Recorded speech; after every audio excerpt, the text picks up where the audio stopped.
So with all those things going on, like you get to have like a social life, like because it's like so much going on. Uh, It's a lot of stuff. I call this, to be honest, I call this a 24/7 job. Although I'm Wow, not the president of the United States, I still get the interesting phone calls in the middle of the night. I still get the interesting briefings.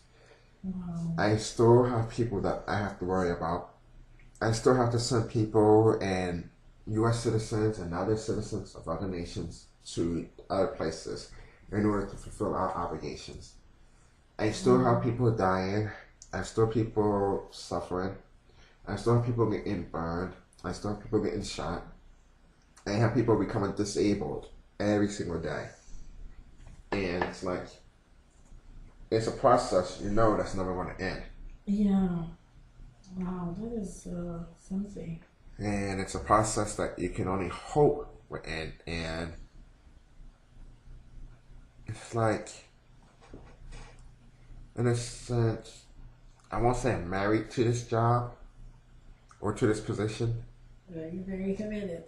but I'm committed to the fact that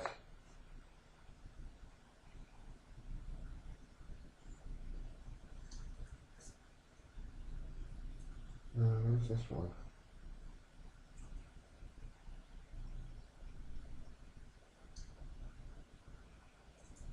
I don't know what that is.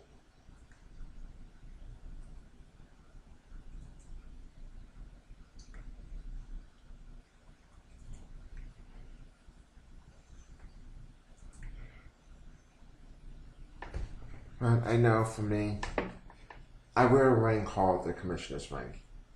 And this ring right here, it's not the all tell give all type thing.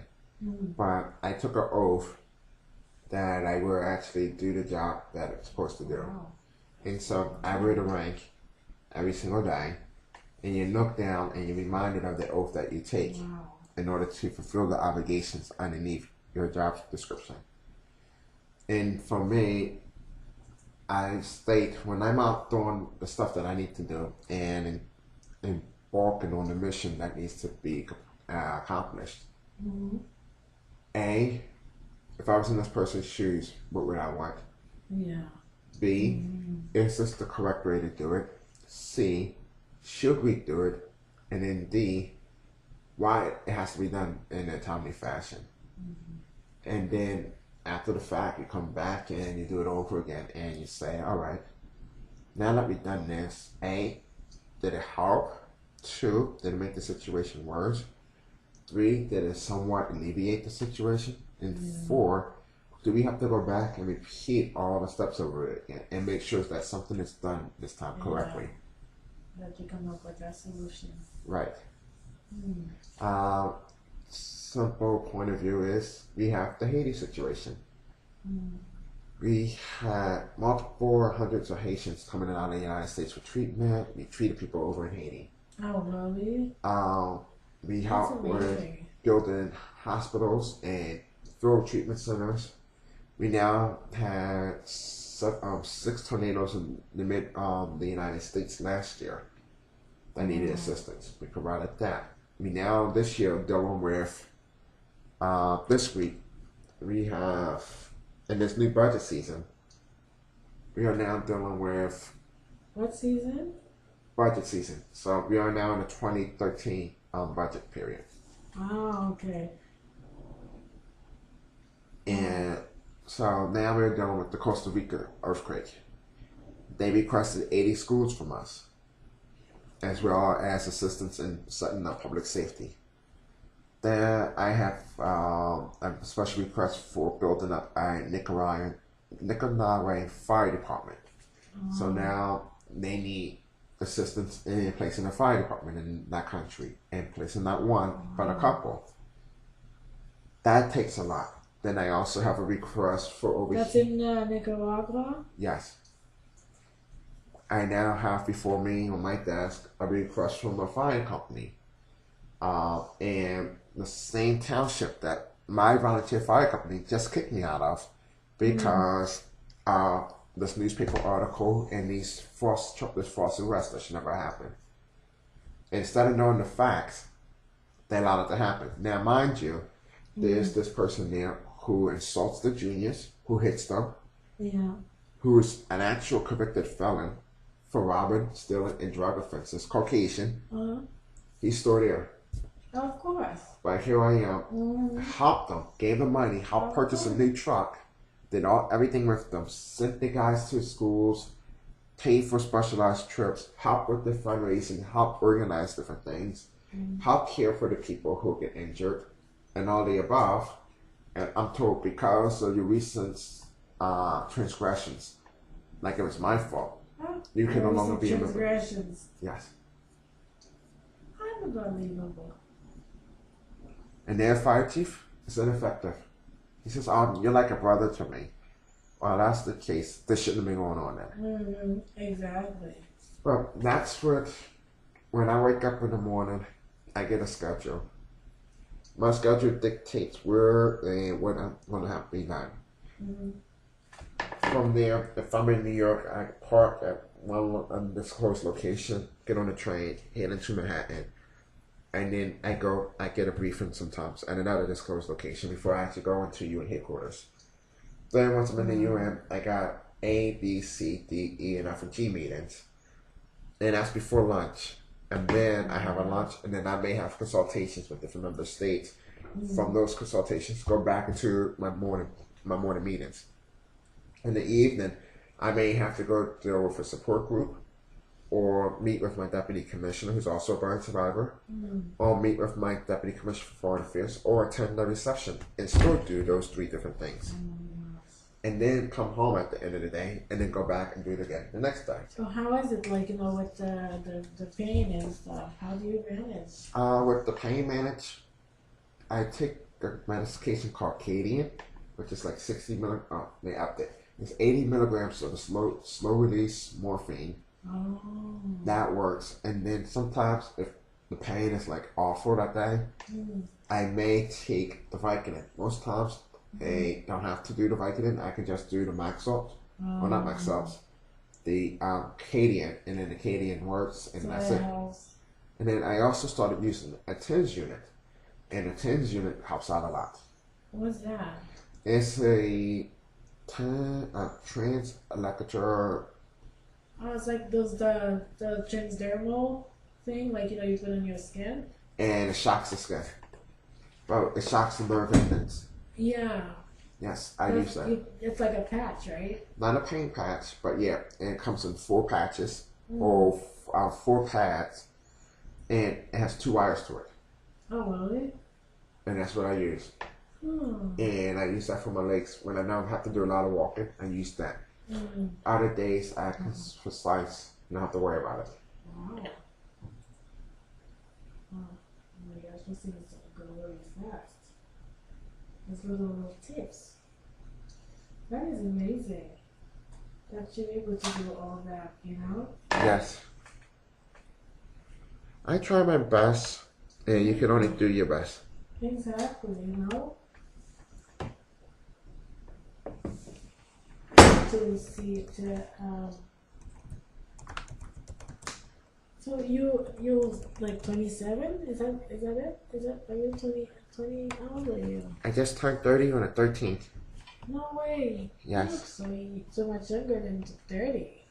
I thought you were like, I'm like saying 27. I'm like, is he? I'm like, oh wait, what month are you born? September 13th. September? Oh, you just had a birthday. Happy belated birthday. Thank you. Did you do anything? Relax. Yeah, gotcha. So let me ask you, have you ever had oh, you did. You said when you go in, when you have a birthday, talking about when you can do this and stuff.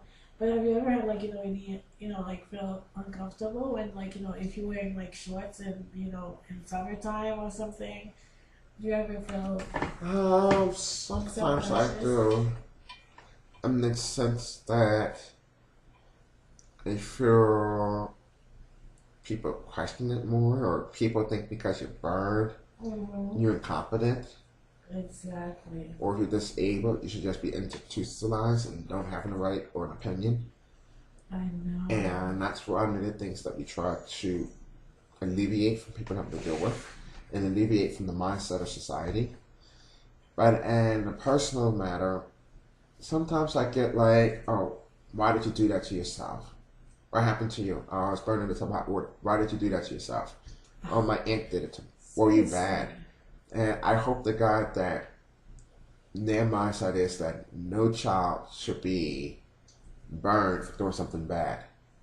Now, in Philadelphia, we have a 3-month-old baby who was burnt, severely burnt Monday, 40% of the body, because the father or the boyfriend or whoever the person, the male figure may be in this child's life, the father or this person decided to take a shower because the baby was colicky, the baby was crying.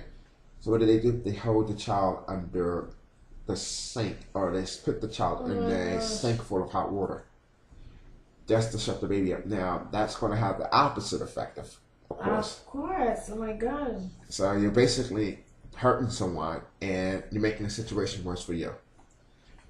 Exactly. Oh my gosh. And that's the society that we live in today, and a society that is unjust, a society that bases on the public opinion, a society that bases on the fact of looks, a society that bases on the facts of race, a society that bases on the fact of sex, a society that bases on the fact of nationality, and a society that bases on the fact of culture. None of the ones that are applicable to everyday life. They are inhumane injustices and facts of discrimination. And unfortunately, I hate to look at the world as a discriminatory place to live in. Unfortunately. My records proven time and time again. Like even with this presidential inauguration, election process, the state of Pennsylvania changed the rules. Had it been a white guy running, they would have never changed the rules. Of course not.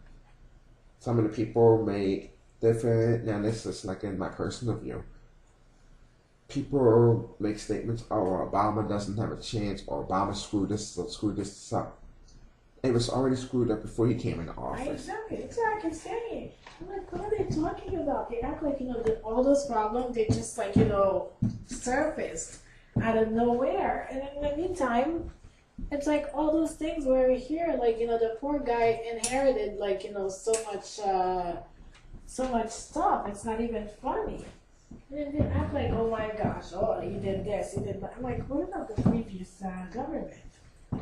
Does that count at all, or? No, it does not count at all. It's so, oh my gosh, people are just, I don't know, crazy. And, it's just like, it's a shame that, that this is the world we live in, and then like, we're in 2012, and people are still so narrow-minded about stuff. It's just like, I mean, come on. It's annoying. It is. It's unacceptable, and it's like, 3A, just forget that it even goes on. B, worry about our own problems. Yeah. Or C, none of the above. And unfortunately, I took an oath. I wear a ring, and I took an oath that, or the ring embodies the oath that I've taken to help those who can't help themselves, to speak for those who can't speak for themselves, to assist public safety who can't assist themselves, to assist the world's people with any type of issue related to health and human services. And to that fact, do the mission and do it without any apprehension or failure. I'm so sorry. No problem.